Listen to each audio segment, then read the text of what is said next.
കൊലപാതകം എന്ന പാപത്തെക്കുറിച്ച് കൽപ്പന ലംഘനങ്ങളുടെ മേഖലയിൽ വിവിധ കാര്യങ്ങൾ നമ്മൾ മനസ്സിലാക്കി. ഒന്ന്, വെറുപ്പ്, വൈരാഗ്യം. രണ്ട്, കൊലപാതകത്തോടുള്ള പ്രവർത്തനങ്ങൾ, മനോഭാവം, സംസാരം, അതോടൊപ്പം തന്നെ അബോർഷൻ. ഈ കാര്യങ്ങളൊക്കെ നമ്മൾ ചിന്തിച്ചു. ഇനി ഈ കൽപ്പനയിൽ വരുന്ന ഒരു കാര്യം കൂടി നമ്മൾ മനസ്സിലാക്കാനുള്ളത്, ഒന്ന്, മദ്യപാനം, പുകവലി, അതുപോലെ നമ്മുടെ ആത്മാവിനെ നമ്മൾ സ്വയം നശിപ്പിക്കുന്ന പ്രവണതകൾ. ഇത് കൊലപാതകമാണ്. നമ്മൾ ഈ ധ്യാനത്തിന് കേൾക്കുന്ന ഏറ്റവും പ്രധാനപ്പെട്ടൊരു വചനം, ദൈവത്തിന് നിന്നെക്കുറിച്ചൊരു പദ്ധതിയുണ്ട്. യിരെമ്യാവ് 29:11. നാശത്തിന് വേണ്ടിയിട്ടല്ല ദൈവം നിന്നെ സൃഷ്ടിച്ചിരിക്കുന്നത്, നിനക്കും ദൈവമഹത്വത്തിനും ലോകത്തിൻ്റെ നിലനിൽപ്പിനുമാണ് ദൈവം നിന്നെ സൃഷ്ടിച്ചിരിക്കുന്നത്. അത് തിരിച്ചറിയാൻ പറ്റുക എന്നുള്ളതാണ് എൻ്റെ ദൈവവിളിയുടെ അർത്ഥം എനിക്ക് മനസ്സിലാകുക. എനിക്കിത് മനസ്സിലാകാത്തതാണ് എൻ്റെ ജീവിതത്തിൻ്റെ എല്ലാ തകർച്ചയുടെയും അടിസ്ഥാനം. അതുകൊണ്ടാണ് സഭ ഒരു വ്യക്തിയെ ക്രിസ്തുവിൻ്റെ മകനായി മകളായി രൂപാന്തരപ്പെടുത്തുമ്പോൾ ആ വ്യക്തിയെ മാമോദീസ എന്ന കുദാശയിലൂടെ ദൈവത്തിൻ്റെ ആലയമാക്കി മാറ്റുന്നത്. നമ്മൾ ദൈവത്തിൻ്റെ ആലയമാണ്. ദൈവത്തിൻ്റെ പരിശുദ്ധാത്മാവ് വസിക്കുന്ന മന്ദിരമാണ് നമ്മൾ ഓരോരുത്തരും. ഇതുകൊണ്ടാണ് 1 കൊരിന്ത്യർ 3-16 തിരുവചനം, നമ്മുടെ ഈ ശരീരം എന്ന് പറയുന്നത് ദൈവത്തിൻ്റെ ആലയമായതിനാൽ നാം അതിനെ ബഹുമാനിക്കണം, ആദരിക്കണം. വായിച്ചു. 1 കൊരിന്ത്യർ 3:16. നിങ്ങൾ ദൈവത്തിൻ്റെ ആലയമാണെന്നും ദൈവാത്മാവ് നിങ്ങളിൽ വസിക്കുന്നുവെന്നും നിങ്ങൾ അറിയുന്നില്ലേ? അപ്പം ദൈവത്തിൻ്റെ ആലയം, അത് ദൈവത്തിൻ്റെ ആത്മാവ് വസിക്കുന്നു. ഇനി അടുത്ത വചനം പറയുന്നത് ഇങ്ങനെയാണ്, ദൈവത്തിൻ്റെ ആലയം നശിപ്പിക്കുന്നവനെ ദൈവവും നശിപ്പിക്കും. ദൈവത്തിൻ്റെ ആലയത്തെ നശിപ്പിക്കുന്നവനെ ദൈവം നശിപ്പിക്കും. മരണാനന്തര ജീവിതത്തെക്കുറിച്ചൊക്കെ നമുക്ക് ക്ലാസ് എടുക്കുമ്പോൾ അറിയാം എന്തുകൊണ്ടാണ് നമ്മുടെ ശരീരം ഇത്ര പൂജ്യമായിട്ട് നമ്മൾ കാത്തു സൂക്ഷിക്കുന്നത്, ഇത്ര ആദരവോടെ കൊണ്ട് അടക്കുന്നത്, അതിന് നമുക്ക് ധൂപം വെക്കുന്നത്. നമ്മുടെ ശരീരമെല്ലാം വീണ്ടും ഉയർത്തെഴുന്നേൽക്കാനുള്ളതാണ്. അതുകൊണ്ടാണ് സ്നേഹമുള്ളവരെ, നമ്മളുടെ ശരീരത്തിൽ ദൈവത്തിൻ്റെ ആത്മാവ് പ്രവർത്തിക്കുമ്പോൾ ഈ കാലഘട്ടത്തിൽ ദൈവം പ്രവർത്തിക്കുന്ന എല്ലാ കാര്യങ്ങളും പ്രവർത്തിക്കാൻ നമ്മളെ സഹായിക്കും. നമ്മുടെ ശരീരത്തിൽ ദൈവത്തിൻ്റെ ആത്മാവിന് പകരം പരിശുദ്ധാത്മാവിന് പകരം അശുദ്ധാത്മാവാണ് പ്രവർത്തിക്കുന്നതെങ്കിൽ പിശാചിന് പ്രവർത്തിക്കാനുള്ള എല്ലാ മേഖലകളും അവൻ പ്രവർത്തിച്ചിരിക്കും. അതുകൊണ്ടാണ് ഈ ശരീരത്തിൽ ഇതാ മ്ലേച്ഛതകൾ, പാപത്തിൻ്റെ ഉപകരണമാകുന്ന മദ്യപാനം, മറ്റു സാധനങ്ങളൊന്നും ഉപയോഗിക്കരുതെന്ന് പറയാൻ കാരണം.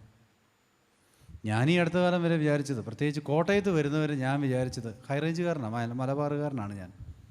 അപ്പോൾ എനിക്കറിയാവുന്ന ആകെ അറിവ് എന്ന് പറയുന്നത്, ആണുങ്ങൾ കള്ളു കുടിക്കും, അത് വാറ്റുകയും ചെയ്യും, അത് കൊടുക്കുകയും ചെയ്യും. കോട്ടയത്ത് വാറ്റ് പറഞ്ഞാൽ മനസ്സിലാവില്ലെങ്കിലും ഇടുക്കിയിലും വയനാട്ടിലും വാറ്റ് പറഞ്ഞാൽ മനസ്സിലാകും എന്താ പരിപാടി എന്നുള്ളത്. പട്ട, മൂലവെട്ടി, ഇങ്ങനെ പല സാധനങ്ങളുണ്ട്. ഈ അടുത്തിടെയായിട്ട് ഒരച്ഛൻ യൂട്യൂബിലിട്ട് നിങ്ങൾക്കറിയാം, 3-ാം ദിവസം ഉയർത്തെഴുന്നത് തൊട്ട് പിന്നെ പലതരത്തിലും മദ്യങ്ങൾ ഏതൊക്കെ ടൈപ്പാണെന്നും പറഞ്ഞ് ഒരു പോസ്റ്റ് ഇറങ്ങിയായിരുന്നു. വലിയ കാര്യമായിട്ടെല്ലാം കേൾക്കുകയും ചെയ്തിട്ടുണ്ട്.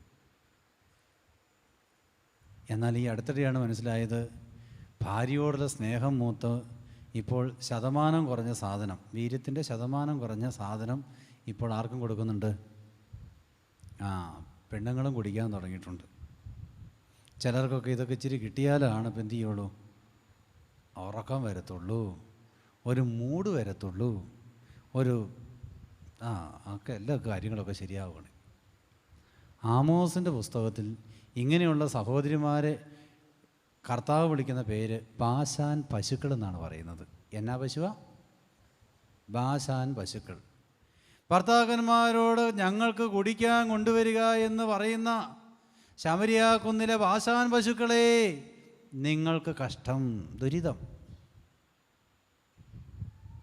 അപ്പം നമ്മുടെ കാര്യം എന്തായിരിക്കും?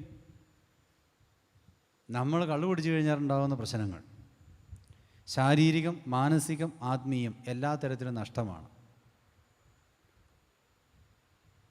അതുകൊണ്ടാണ് ഈ ശരീരത്തിൽ മദ്യം വന്നു കഴിഞ്ഞാൽ ആദ്യം നഷ്ടപ്പെട്ടു പോകുക സുബോധമായിരിക്കും.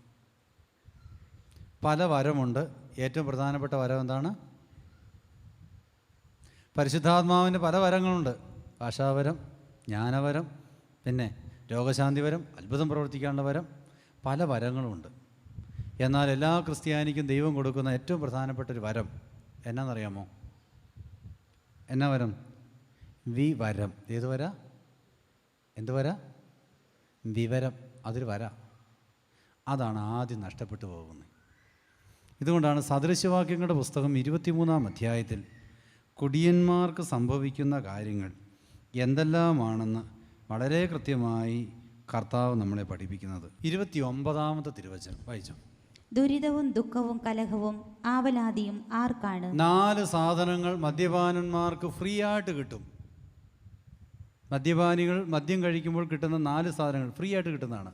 1, ദുരിതം. നിന്നെയും കൊണ്ടും ദുരിതമാണ്, നീ ജീവിക്കുന്ന സ്ഥലത്തും ദുരിതമാണ്, അത് ഇടവകയാണെങ്കിൽ അവിടെ ഉള്ളവർക്കും ദുരിതമാണ്. ദുരിതം. 2, ദുഃഖം. മദ്യപാന്മാരായ സഹോദരന്മാരെ തിരിച്ചറിയുക. ഞാൻ എൻ്റെ അപ്പനൊരു നല്ല മദ്യപാനി ആയിരുന്നുകൊണ്ട് ഇപ്പോഴില്ല, നല്ലൊരു മദ്യപാനി ആയതുകൊണ്ട് എൻ്റെ ജീവിതത്തിൽ ഞാൻ ഏറ്റവും കൂടുതൽ പ്രാർത്ഥിച്ചത്, പള്ളിയിൽ പോയി പ്രാർത്ഥന തുടങ്ങിയത് എൻ്റെ അപ്പൻ്റെ നല്ല മരണം കിട്ടാൻ വേണ്ടിയിട്ടായിരുന്നു. കാരണം ഒരു മദ്യപാനിയുടെ മകൾ എന്ന രീതിയിൽ ഈ ഭൂമിയിൽ അറിയപ്പെടാൻ ഒരു കുഞ്ഞും ആഗ്രഹിക്കുന്നില്ല. അതിലും ഭേദം ചത്തുപോകുന്ന. എൻ്റെ അപ്പനൊരു കുടിയനാണെന്ന് അഭിമാനത്തോടെ ഒരു കുഞ്ഞും പറയത്തില്ല, ആർക്കും പറയാനൊരു ഇഷ്ടവുമല്ല. അതിലും ഭേദം എൻ്റെ അപ്പൻ പുറപ്പെട്ടു പോയതാ, അല്ലെങ്കിൽ ആത്മഹത്യ ചെയ്തു പോയതാ, അല്ലെങ്കിൽ തട്ടിപ്പോയതാന്ന് പറഞ്ഞാൽ ഇത്രയും വിഷമവുമില്ല. ഈ അമർഷവും വെറുപ്പും ഉള്ളിൽ വെച്ചുകൊണ്ട് എങ്ങാനും ഒന്ന് പ്രതികരിച്ചു കഴിഞ്ഞാൽ ആദ്യം പറയുന്ന വാക്ക്. മദ്യപാനികളുടെ ചില മാനസിക പ്രശ്നങ്ങളാണ് അച്ഛൻ പറയുന്നത്. കിടന്നുറങ്ങിയിട്ട് അത് ആ ബിനോയച്ചനും പറഞ്ഞായിരുന്നു, ഇത് തന്നെ അടി കുഴപ്പമെന്ന് പറഞ്ഞേക്കരുത്. അതുകൊണ്ട് ആദ്യം ഇത് പറഞ്ഞിട്ട് പറയുന്നേ. 1, സംശയരോഗം ഏറ്റവും കൂടുതൽ മദ്യപാനികൾക്കായിരിക്കും. കാരണം സെൻസ് ഔട്ടായി കഴിഞ്ഞു. അതുകൊണ്ട് അവരാദ്യം പറയുന്നൊരു കാര്യം അപ്പൻ എന്ന നിലയിൽ ജന്മം കൊടുത്തെങ്കിലും വളർത്തുദോഷം മുഴുവൻ നിൻ്റെയാണ്. കൊച്ചുങ്ങളെ വളർത്തുന്നതിൻ്റെ ഉത്തരവാദിത്വം ഒരു പരിധിവരെ കെട്ടിയവന്മാർ പറയുക, നീ ആ വളർത്തിക്കൊണ്ട് വന്നതിന് സമ്മതിക്കുന്നതാണ്. പക്ഷെ പറഞ്ഞു വരുമ്പോൾ പറയും, വളർത്തു ദോഷം കൊണ്ടാണ് കൊച്ചിങ്ങനെയായി പോയെന്ന്. അതേ കുഴപ്പമുള്ളൂ. കൊച്ചിൻ്റെ മുഴുവൻ വൈകല്യത്തിൻ്റെയും പ്രശ്നം ആരാണ്? തള്ളയുടെ കുഴപ്പം കൊണ്ടാണ്. 2-ാമത്തെ പ്രശ്നം അവർ പറയും, തള്ളയും മക്കളും ഒറ്റക്കെട്ടാണ്, ഞാൻ പണ്ടേ ഔട്ടാണ്. ഇതിങ്ങനെ ചൊറിഞ്ഞുകൊണ്ടിരിക്കും. 3-ാമത്തെ കാര്യം, എന്നെ ആർക്കും ഇഷ്ടമല്ല, എന്നെ ആർക്കും വേണ്ട, എവിടെ പോയാലും ഞാൻ അങ്ങനെയാണ് ഇങ്ങനെയാണ്, അപകർഷതാബോധം. 4, മറവി മാത്രമല്ല, പല കാര്യങ്ങളും സ്ഥാപിക്കും, പക്ഷെ ഒന്നിനും ബോധം വെളിവുണ്ടാവത്തില്ല. മാനസികമായിട്ടുള്ള തലങ്ങളിൽ വളരെ വ്യത്യാസങ്ങളായിരിക്കും. രാത്രി 10 മണിക്ക് വന്നിട്ട് പറയും, ഇപ്പോൾ സന്ധ്യയായിട്ടുള്ള എല്ലാം കിടന്ന് ഉറങ്ങാനുള്ള കാരണം എന്താ? ഇങ്ങനെ അപ്പം പറഞ്ഞപ്പോൾ എന്താ പറയാൻ പറ്റുന്നത്? ആ മനുഷ്യനോട് ഗ്രീനച്ച് രേഖയുടെ കണക്ക് പ്രകാരം ഇന്ത്യയിൽ ഇപ്പോൾ സമയം ഇത്രയാണെന്ന് പറഞ്ഞാൽ മനസ്സിലാവേണ്ട സാധനം. ഇനി അഥവാ ക്ലോക്ക് എടുത്ത് കാണിച്ചോ പറയും, ഇത് ഇത്രയും സമയമായി മനുഷ്യായെന്നെങ്ങാനും പറഞ്ഞാൽ അത് നീ മക്കളും കൂടെ എന്നെ പറ്റിക്കാൻ വേണ്ടി തിരിച്ചു വെച്ചല്ലേ. എന്താ പറയാൻ പറ്റുന്നത്? കൊടുത്താൽ പ്രശ്നം, കൊടുത്തിരിക്കും പ്രശ്നം, എല്ലാം പ്രശ്നം. ആത്മഹത്യ എന്ന് പറയുന്നത് ചിലപ്പോൾ ഒറ്റയടിക്ക് തീരുമായിരിക്കും. പക്ഷേ കുടിയൻ ചെയ്യുന്നത് ഓരോ ദിവസവും ഭാര്യയെ വെറുപ്പ് കൊണ്ടും വൈരാഗ്യം കൊണ്ടും ഓരോ ദിവസം ഇഞ്ചിഞ്ചായി കൊന്നുകൊണ്ടിരിക്കുകയാണ്. മക്കളും അതുപോലെ തന്നെ. ഞാൻ എൻ്റെ ജീവിതത്തിൽ ഈ ക്ലാസ്സൊക്കെ എടുക്കുമ്പോൾ എനിക്കൊക്കെ വേദനാജനകമായ ചില സംഭവങ്ങളാണ് ഞാനിതൊക്കെ പറയുന്നത്. ഒത്തിരി ആയിരക്കണക്കിന് അനുഭവം പറയാനുണ്ടെങ്കിലും പൗരോഹിത്യ ശുശ്രൂഷയിൽ, ഇടവക ശുശ്രൂഷയിൽ ഒരു പെൺകുഞ്ഞ്, 18 വയസ്സാകാൻ പോകുന്നൊരു പെൺകുഞ്ഞ് 34 വയസ്സ് 36 വയസ്സായ ഒരു ക്രൈസ്തവൻ്റെ കൂടെ ഇറങ്ങിപ്പോകുന്നത് കണ്ടപ്പോൾ എൻ്റെ ചങ്ക് പൊട്ടി. ഞാൻ ചോദിച്ചു, കൊച്ചേ നീ എന്ത് പണിയെ കാണിക്കുന്നത്? നീ ഒരിക്കലും ചെയ്യല്ലേ ആ പരിപാടി. അന്ന് ആ പെങ്കൊച്ച് പറഞ്ഞൊരു വാക്ക്, അവൾ പറഞ്ഞു, ജീവിതത്തിൽ എന്തെങ്കിലും എൻ്റെ അപ്പൻ എന്നോട് മോളേന്നൊന്ന് വിളിച്ചിരുന്നെങ്കിൽ, മോളേന്ന് വിളിക്കും, അതിൻ്റെ അപ്പുറത്ത് 2-3 ഡാഷ് ചേർത്തിട്ട് വിളിക്കുള്ളൂ എന്ന് മാത്രം. 2, എന്ന് ഹൃദയം തുറന്നൊന്ന് സംസാരിച്ചിരുന്നെങ്കിൽ. 3-ാമത്തെ വാക്ക്, ഞാനൊരു പെൺകൊച്ചായിട്ട് അടിവസ്ത്രം പോലും അവനെ വാങ്ങിത്തരുന്നത്. അപ്പോൾ സ്നേഹമുള്ളവരെയും അവനവൻ്റെ കടമ മറന്നുപോയിക്കൊണ്ട്, അവനവൻ്റെ ഉത്തരവാദിത്വം മറന്നുപോയിക്കൊണ്ട്, എന്നെ സ്നേഹിക്കാനില്ല, എന്നെ ആരും നോക്കാനില്ല, എനിക്ക് കുഴപ്പമില്ലെന്ന് പറഞ്ഞ് ഒരുമാതിരി മാനസികമായ ഒരു തകർച്ചയിലേക്കാണ് സത്യത്തിൽ ഒരു മദ്യപാനി പോയിക്കൊണ്ടിരിക്കുന്നത്. ഇത് നമ്മൾ തിരിച്ചറിയണം.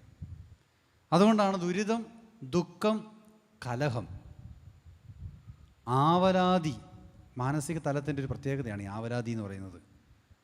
അതുകൊണ്ട് മദ്യപാനികൾക്കൊരു പരിധി വിട്ട് നമുക്ക് ചികിത്സിക്കാൻ പറ്റില്ലെങ്കിൽ, ഇതുകൊണ്ടാണ് ഈ കാലഘട്ടത്തിൽ ഇത്രയും ഡി അഡിക്ഷൻ സെൻ്ററുകൾ തുടങ്ങിയിരിക്കുന്നത്.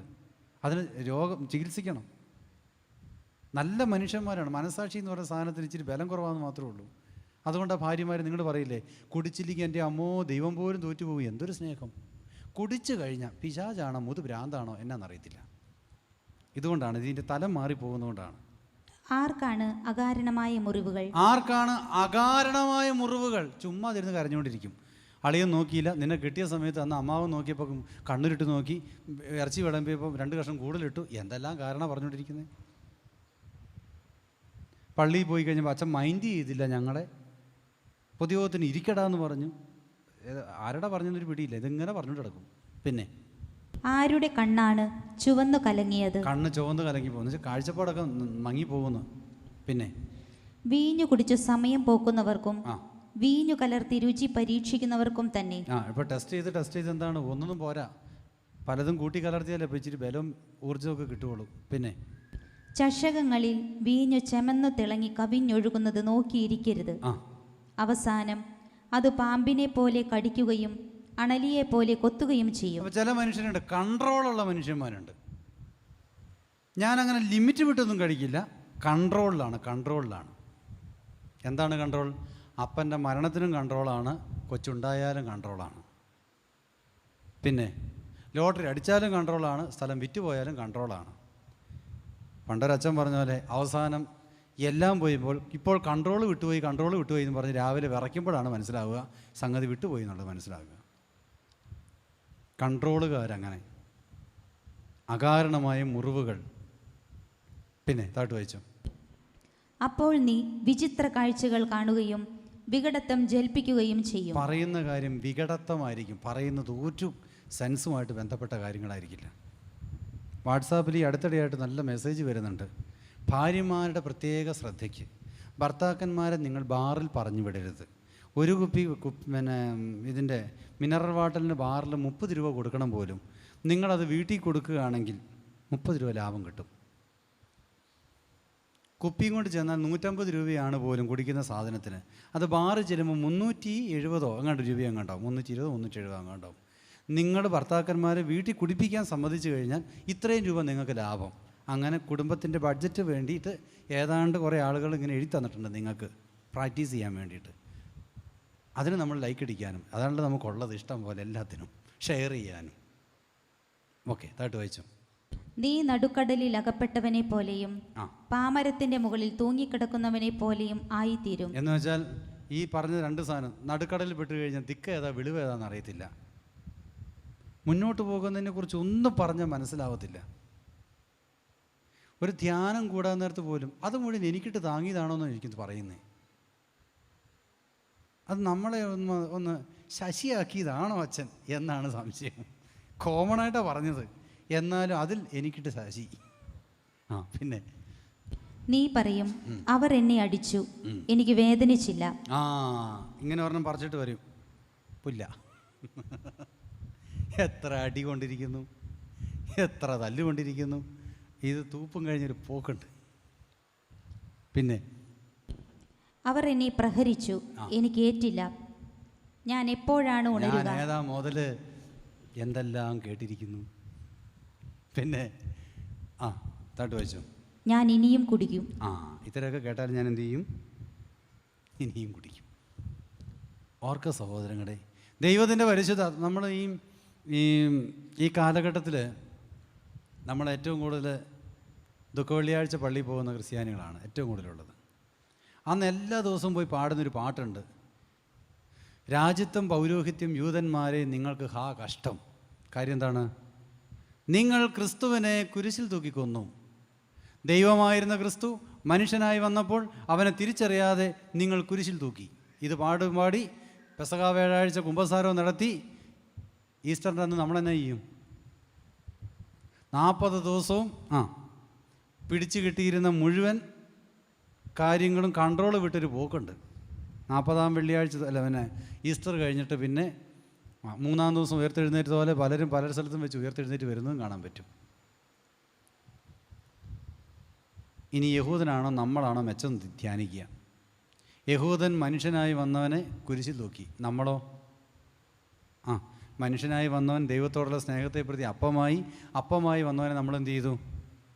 പറ. ഹൃദയത്തിൽ വായിന്ന് സ്വീകരിച്ചില്ലേ? വാവളിച്ചല്ലേ വിശുദ്ധ കുർബാന സ്വീകരിക്കുന്നത്? ഞാൻ വിശുദ്ധ കുർബാനയുടെ കാര്യം ചോദിച്ചേ. യേശുക്രിസ്തു മനുഷ്യനായി വന്നവൻ അപ്പമായി വന്നവനെ നമ്മളെന്ത് ചെയ്യുന്നു? സ്വീകരിക്കുന്നു. ഇപ്പോൾ കർത്താവ് എവിടെയാണ് കിടക്കുന്നേ?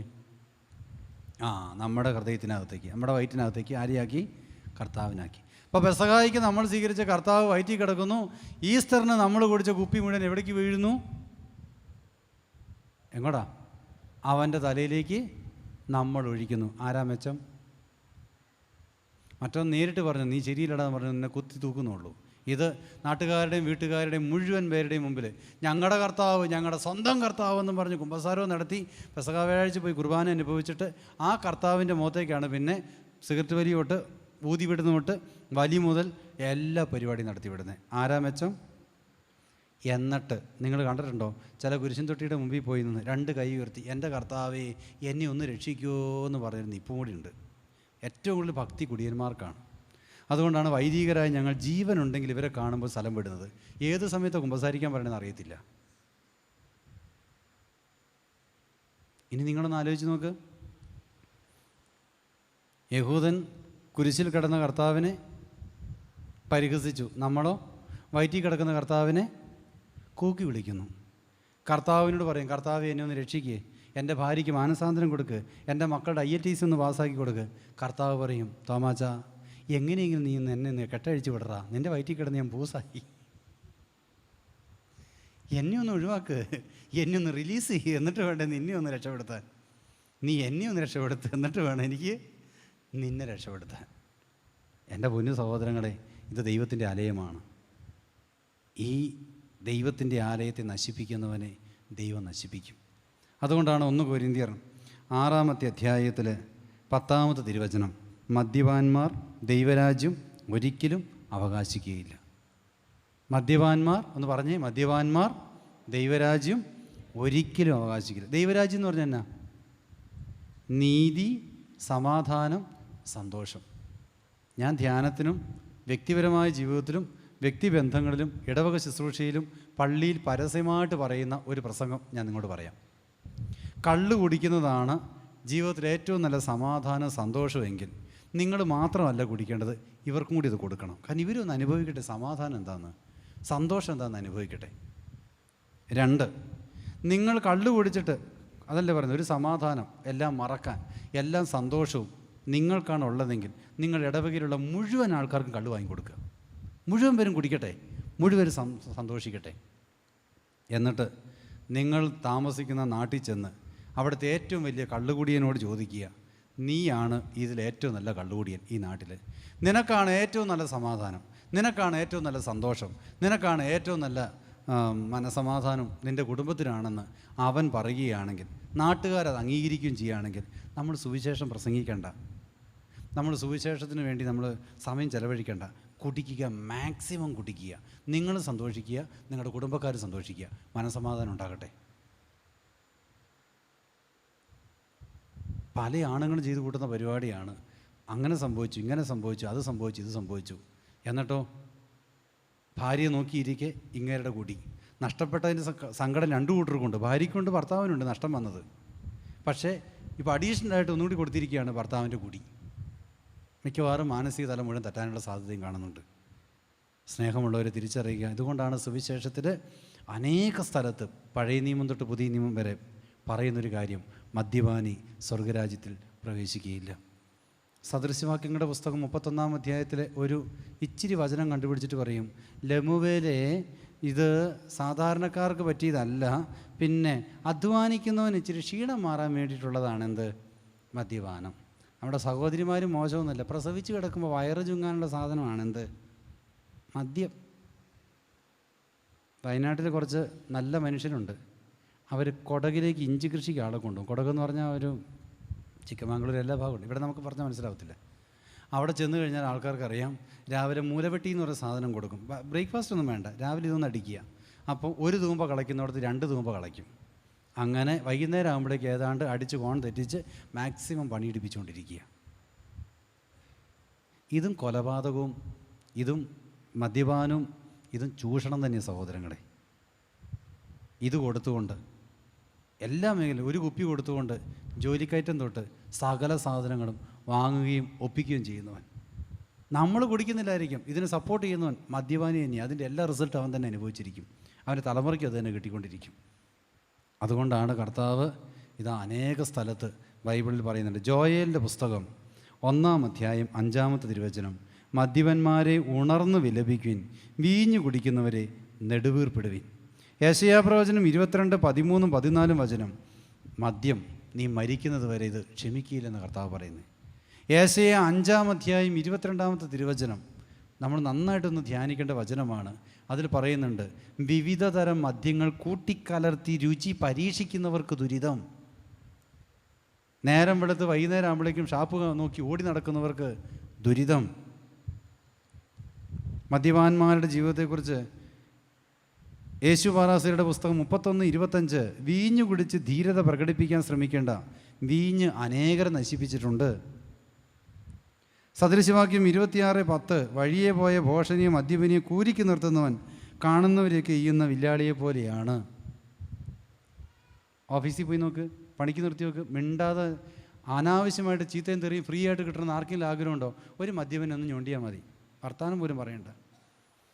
ഒരിക്കലും ബത്തേരി ടൗണിൽ ഞാൻ യാത്ര ചെയ്തുകൊണ്ടിരിക്കുന്ന സമയത്ത് ബസ്സിന് നടന്നു പോയിക്കൊണ്ടിരിക്കുക, ഗവൺമെൻറ് ഹോസ്പിറ്റലിൻ്റെ ഭാഗത്ത് ചെന്നപ്പോൾ കുറേ ആൾക്കാരിങ്ങനെ കൂടി നിൽക്കുന്നുണ്ട്.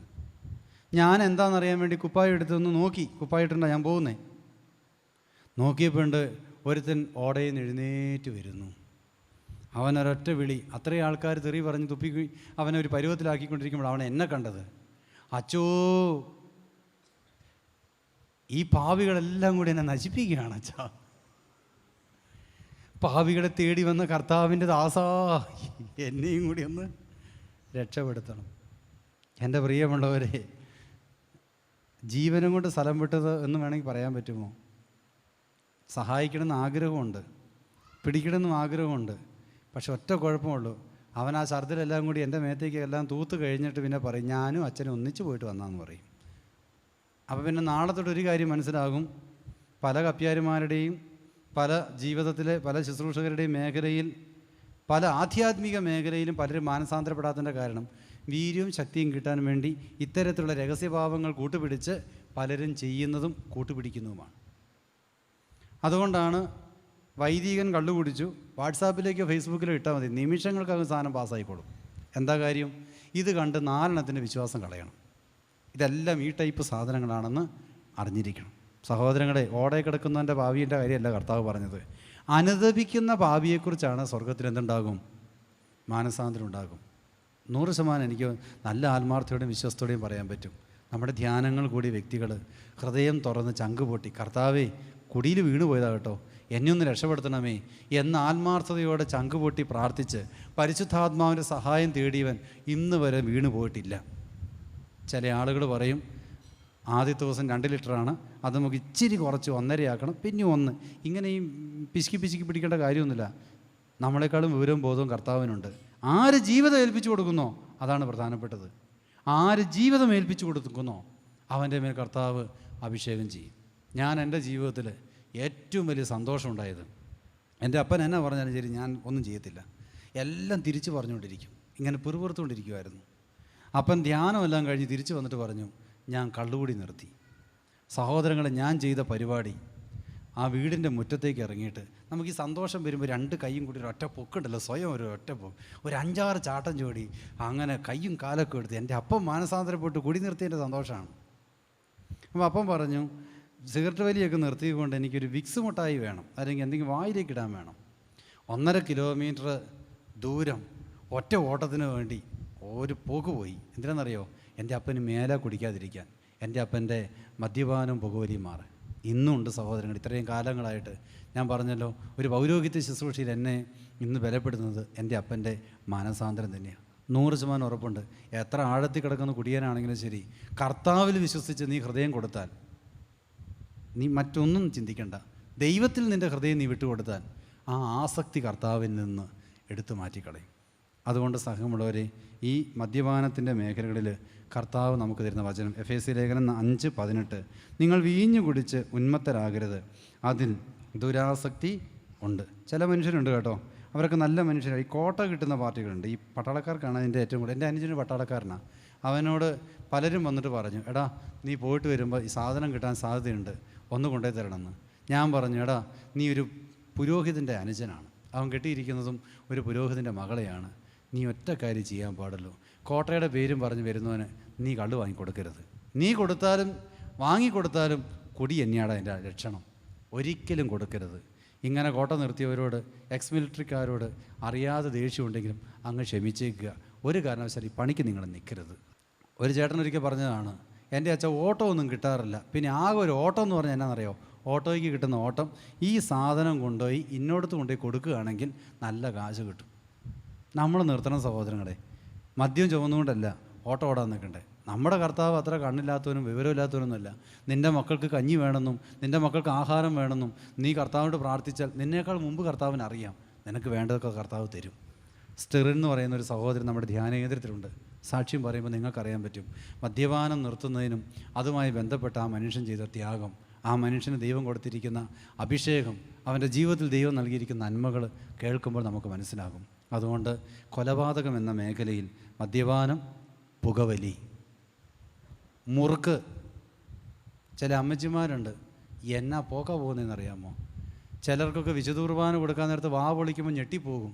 കാരണം കർത്താവിൻ്റെ തിരുശരീര രക്തമാണെന്ന് പറഞ്ഞ് കൊടുക്കുന്നതിന് മുമ്പ് ചുമപ്പിച്ച് ഇതിങ്ങനെയല്ല രക്തമാക്കിയിട്ടാണ് വായിരിക്കുന്നത്.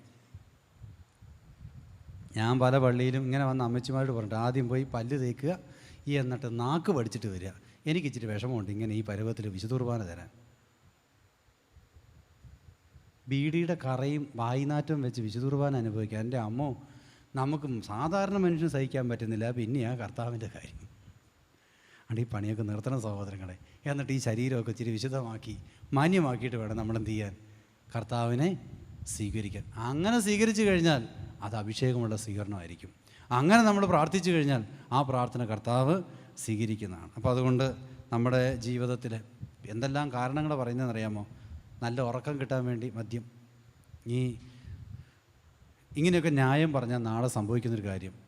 ഒരു 15 വർഷം മുമ്പ് ഞാൻ പുരോഹിതനായി ആദ്യം ചെന്ന ഇടവകയിലെ ഒരു ചേട്ടൻ എക്സ് മിലിറ്ററിയുടെ അപ്പനാണ്. ഈ ചേട്ടൻ എന്നോടൊരിക്കൽ ഷെയർ ചെയ്തായിരുന്നു, എൻ്റെ അച്ഛാ ഞാൻ ഇച്ചിരി കുടിക്കും, എനിക്ക് ഇച്ചിരി കുടിച്ചാലേ നല്ല ഉറക്കം വരുള്ളൂ. ഞാൻ പറഞ്ഞു, ചേട്ടാ ധ്യാനമൊക്കെ കൂടി പണി നിർത്തണം.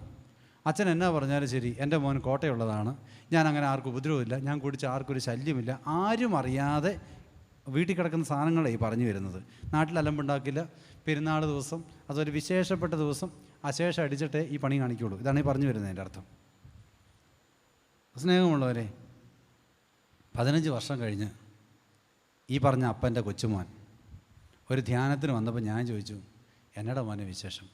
അച്ഛാ, എനിക്ക് എൻ്റെ മദ്യപാനം നിർത്താൻ പറ്റുന്നില്ല. രഹസ്യമായി കിടപ്പറയിൽ വെച്ച് കൂട്ടി ചെയ്ത പരിപാടിയെ പരസ്യമായി മക്കൾ വിളിച്ചു പറയാൻ തുടങ്ങും. മറ്റൊരു വ്യക്തിയുടെ കുഞ്ഞ് ശാരീരികമായിട്ടൊരു പക്വത, മാനസികമായിട്ടൊരു പക്വതയൊന്നുമില്ല, മനസ്സിന് എന്തൊക്കെയോ ഒരു ഇച്ചിരി പ്രശ്നമുണ്ട്. ഓട്ടിസം ബാധിച്ചിട്ടുണ്ടോ എന്ന് വെച്ചാൽ അങ്ങനെയില്ല, ഹൈപ്പർ ആണോ എന്ന് വെച്ചാൽ അങ്ങനെയല്ല, ഒരു പ്രത്യേക രീതിയിൽ.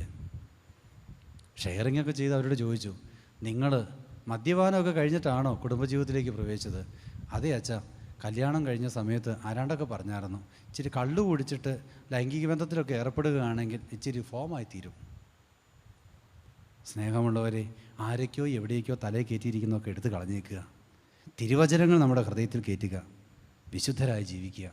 നമുക്കും നമ്മുടെ മക്കൾക്കും നന്മ കിട്ടാൻ വേണ്ടി മാത്രമേ ദൈവം നമ്മളിൽ നിന്ന് ആഗ്രഹിക്കുന്നുള്ളൂ. അപ്പോൾ അതുകൊണ്ട് ദൈവത്തിൻ്റെ ഈ ശരീരം നോക്കുക, മാമോദീസായിലൂടെ മൂറോനിലൂടെ വിശുദ്ധ കുർബാനയിലൂടെ അഭിഷേകം ചെയ്തിരിക്കുന്ന ഈ കരങ്ങൾ. നമ്മുടെ ശരീരത്തിൻ്റെ വില കള്ളു കുടിച്ച് കിടക്കുമ്പോൾ നമുക്ക് മനസ്സിലാകില്ല. നിങ്ങളൊരു കാര്യം ചെയ്യണം, ഒരു നല്ല ശവസംസ്കാരത്തിന് പോകണം. എന്നിട്ട് അവിടെ പോയിട്ട് ഈ വൈദികർ, ഈ ജനം ഒരു മൃതദേഹത്തോട് കാണിക്കുന്ന ആദരവ് എന്താണെന്ന് നിങ്ങൾ മനസ്സിലാക്കണം. മരണശേഷവും ഈ ശരീരത്തിൽ ഇത്രയൊക്കെ റെസ്പെക്റ്റ് ചെയ്യേണ്ട കാരണം ഇവനിൽ വസിച്ചിരുന്ന ആത്മാവിൻ്റെ പ്രത്യേകതയാണ്. അത് വിശുദ്ധമാണെങ്കിലോ പരിമല തിരുമേനിയെ പോലെ ഇന്നും ജീവിക്കും. അശുദ്ധമാണെങ്കിലോ സഹോദരങ്ങളെ, തലയ്ക്കപ്പുറത്ത് കുരിശ് പോയിട്ട് ഒരു വയനാട്ടിലൊക്കെ ഇവിടുത്തെ പോലത്തെ കല്ലറകളൊന്നുമില്ല, പുല്ലാണ് കുഴിമാടത്തിലുള്ളത്. വല്ലവൻ്റെയും പശുവും പിന്നെ മൃഗങ്ങളുമായിരിക്കും വന്നു നിൽക്കുന്നത്. ശരീരം വിശുദ്ധമാണെങ്കിൽ ആ വിശുദ്ധിയിൽ ദൈവം വസിക്കും. ജീവിതത്തിൽ മദ്യപാനത്തിൻ്റെ മേഖലയിൽ വന്നുപോയ വീഴ്ചകൾ കുടുംബത്തിൽ വന്നു പോയിട്ടുണ്ടെങ്കിൽ, തലമുറയിൽ വന്നിട്ടുണ്ടെങ്കിൽ, ജീവിത പങ്കാളി വന്നു പോയിട്ടുണ്ടെങ്കിൽ നമ്മളൊന്ന് കർത്താവിൻ്റെ കരുണയ്ക്ക് വേണ്ടി പ്രാർത്ഥിക്കുക. നിങ്ങളൊന്ന് ആലോചിച്ച് നോക്കി, നിങ്ങളുടെ കുടുംബത്തിൽ നിങ്ങളുടെ അപ്പനോ നിങ്ങളുടെ അമ്മയോ ആയിക്കോട്ടെ, അല്ലെങ്കിൽ നിങ്ങളുടെ സഹോദരങ്ങളായിക്കോട്ടെ, നിങ്ങളുടെ അളിയന്മാരോ അല്ലെങ്കിൽ നിങ്ങളുടെ ജീവിതത്തിലെ കൂട്ടുകാരോ ആരെങ്കിലുമൊക്കെ ഒരു മദ്യപാനി ഉണ്ടെങ്കിൽ, സഹോദര, അവനെ ചുമക്കുന്നവൻ, അവൻ ഏറ്റെടുക്കുന്ന കുടുംബം വേദനയുടെ കുടുംബമാണ്. ഒരപ്പനും അമ്മയ്ക്ക് ഇഷ്ടമല്ല എൻ്റെ മകൻ, എൻ്റെ മകൾ മദ്യപാനിയാണെന്നറിയാൻ. ഒരു ജീവിത പങ്കാളിക്ക് ഇഷ്ടമല്ല എൻ്റെ ജീവിത പങ്കാളി മദ്യപാനിയാണെന്നറിയാൻ. നമുക്ക് ആത്മാർത്ഥമായിട്ട് പ്രാർത്ഥിക്കാം. ഇന്ന് ഈ ധ്യാനത്തിന് അനേകം മക്കൾ മദ്യപാനത്തിന് വന്നിട്ടുണ്ട്. അവരുടെയൊക്കെ വിമോചനത്തിന് വേണ്ടി നമുക്ക് ആഗ്രഹിക്കാം. ദൈവമേ, പരിശുദ്ധാത്മാവിനെ അയച്ച് ഇപ്പോൾ മദ്യപാനത്തിൻ്റെ കെട്ടുകൾ ഞങ്ങളിൽ നിന്ന് നീങ്ങിപ്പോകാൻ വേണ്ടി പ്രാർത്ഥിക്കുന്നു. കരുണ തോന്നണമേ. നമുക്ക് ആത്മാർത്ഥമായിട്ട് കർത്താവിനെ വിളിച്ചപേക്ഷിച്ച് പ്രാർത്ഥിക്കാം.